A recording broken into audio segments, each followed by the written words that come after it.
Well, good morning. So today I'm doing something kind of a little bit weird.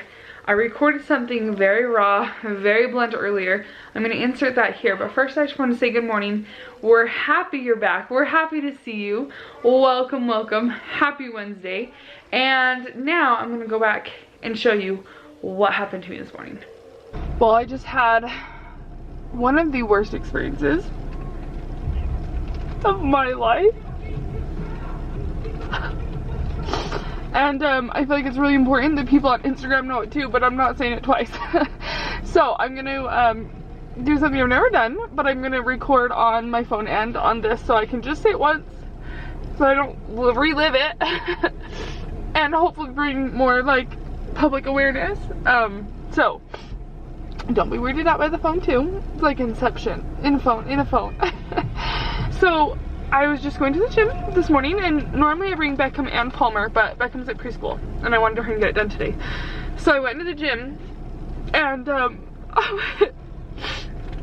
was listening to a podcast actually by Jace Bennett and Richie Norton, and it was like phenomenal. I was super enthralled with it. And as I'm going through the door, I opened the door for this lady, but the door, like, it was kind of heavy, and so it went back on her anyways, and I was like, oh, so I like looked at her specifically and was like, oh, I'm sorry, because I didn't I didn't hold it as well as I thought I had, right? And I took a few steps, and then I realized she was still talking to me, but I mean I had the podcast going, right? And so I was like, what? And she said, better be careful.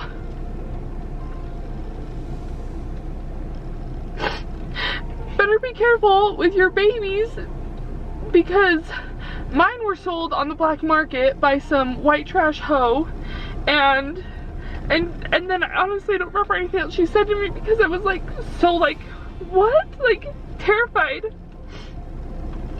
And however she said it was like, better be careful taking your kids to the gym, like letting your kids out of your sight kind of thing is what I took from it. And oh my gosh.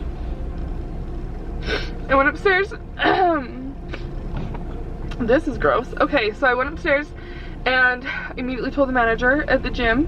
Well, I called JD and then I went and told the manager at the gym, and they checked the cameras and she was gone. But really upset me, obviously. I did not go to the gym. I turned around and came back out here. I was like shaking walking down the stairs, scared that she would be around the corner. That's like, nobody should have to live their life that way. So I'm not really sure what the moral of the story is right now, except for watch your babies closely and make sure you report that kind of stuff. And hopefully this woman was not meaning it maliciously or as a threat, but the way it was said was not a friendly, like, hey, like, public awareness, you should do this. It was very creepy and threatening. And this is just a PSA from a very emotional mother that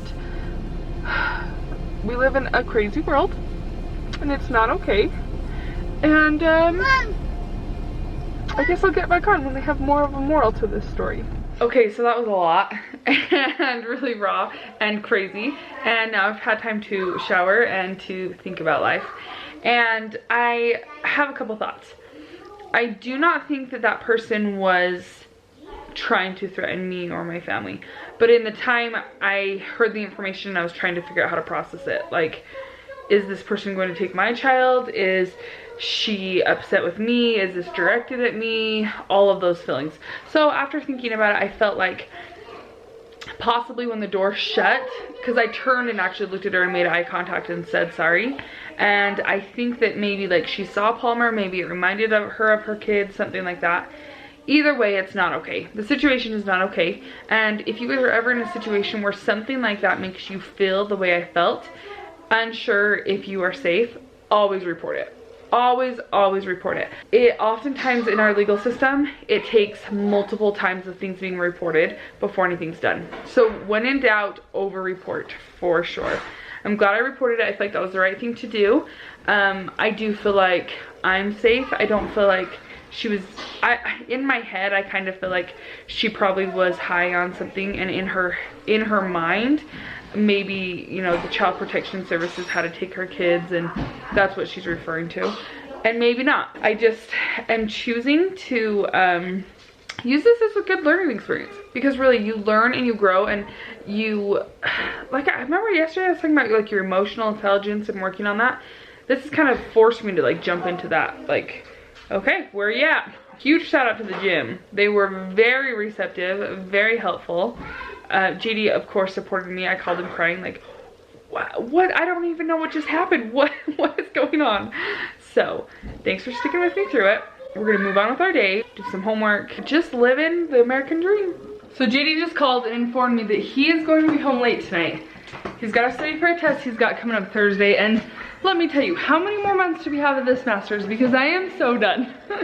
No, I just because I miss him. Not because I can't handle the kids, but because my life is better with him in it. So, honey, I miss you. But you guys were on the downhill. We can do this. We can do hard things. We can.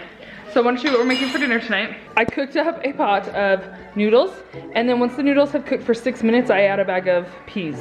And that will make them about done at the same time. And then I cooked up some Alfredo sauce from a packet, added some chicken, and I have a spaghetti squash in here. I'm actually really excited about this. So we're doing Alfredo, chicken Alfredo, except for maybe a little bit more like kid-friendly chicken Alfredo.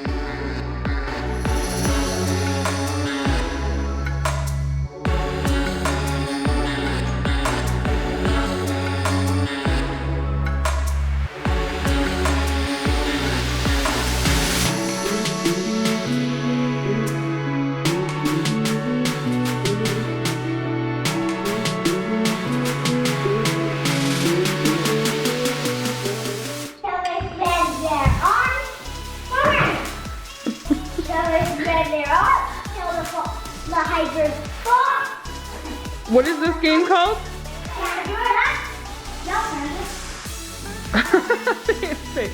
J-Beck, you let your big sister play. Get over there, Pate. So what do you do? What do you do, Bubba? Alright. Clearly the world will never know. My spaghetti squash was not done when the kids' food was done. So they ate because they were starving.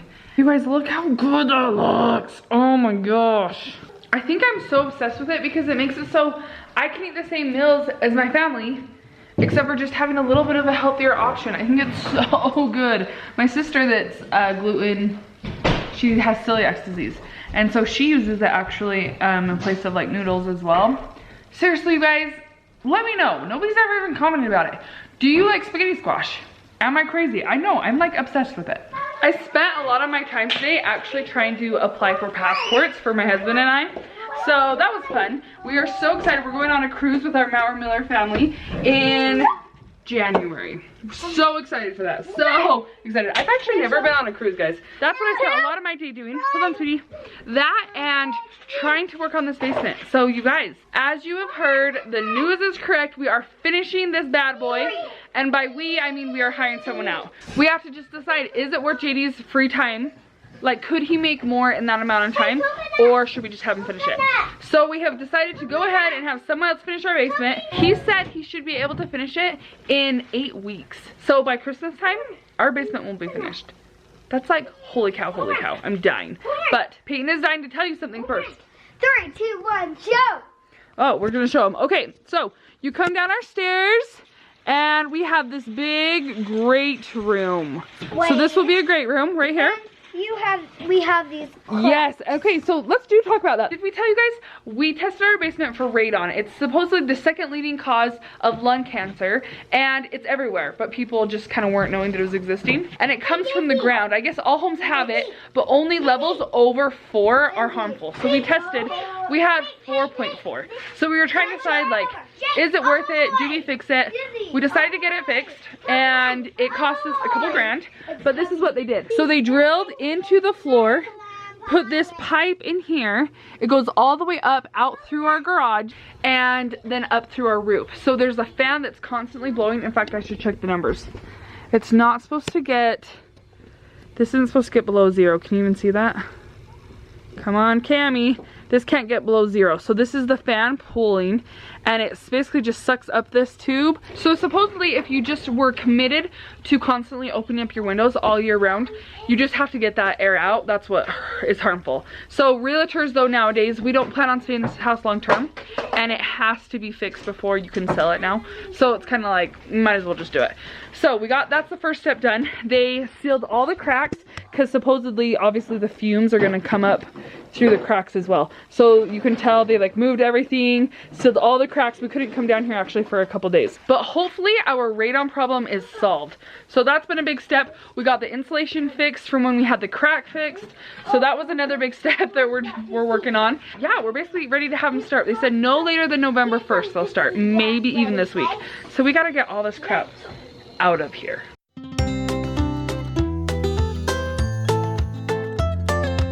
It will be so fun to have it finished. I cannot wait. So this will all be one big great room.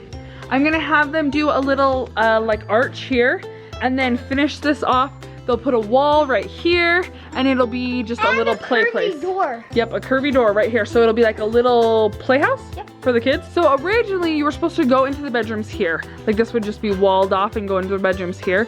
But when they built our house, they moved our electrical panel right here, which is such a bummer because it's not in the right place. So now I can't have a closet there and I can't do this whole closet. So we've had to reconfigure some things. So what we're gonna do is they're going to move this beam. Let's see, no, not this beam. They're going to move this beam. They're gonna finish this off right here. So you will enter to the bedrooms right here. There'll be a wall here. I'll have a closet that faces this way. And then this will have a walk-in closet. So you'll enter here. This will be for my food storage because we all know how much I love all my food storage. So there'll be a wall here to go to my utilities room. I'll do cold storage. Well, technically not cold storage. Food storage all through here. This will be a little utilities cove. Is this making sense to anybody else? Because I kind of don't feel like it is. So this will be a bedroom that you'll enter from the family room. It'll also be used as our main office because both JD and I have jobs that require kind of like an office. So we'll actually use this as an office, but it will technically be a bedroom. You'll enter through here. I'll have storage and utilities. Then you'll have a bedroom that enters here, a bathroom, and another bedroom. Both will have walk-in closets. We'll do a shower and a bathtub combination. Besides that, I don't really know. I'm excited. I'm so excited. This will literally double the square footage of our house. So I kind of feel like I'm like moving to a double bigger house, double wider house. That is not accurate. But that's kind of what I feel like. I'm really excited for this. The kids are really, really ready for bed. I have like 3 days to get all of this out of here. I'm dying. And maybe not 3 days, maybe till the 1st. So that's more like 10 days. But I just don't know. He's like, I mean, I could start this week. I could start on the 1st. So spending a lot of my free time down here for the next couple days, but I'm really excited. It needs to be done before I even think about getting pregnant again. It needs to be done. I would love it done in the winter, which is what we're hoping for, so that the kids can play down here because we're kind of overrunning that upstairs. All right, you guys, guess what? It is bedtime. Oh, wow, I did not expect that. What about you, Palmer? It's bedtime. You ready to come? Are you ready to have this turn into a winter wonderland? So this is what happens when you're single parenting it. We came upstairs, I got the kids ready for bed, and I was trying to get them into bed. You guys, it's 6:45. So we're gonna play Sorry together, and then it's time for bed, huh? Yes. We are starting to wind it down, but maybe not quite at 6:45. Okay, I'm gonna draw a card, and I'm gonna put it down and say, hey. Okay.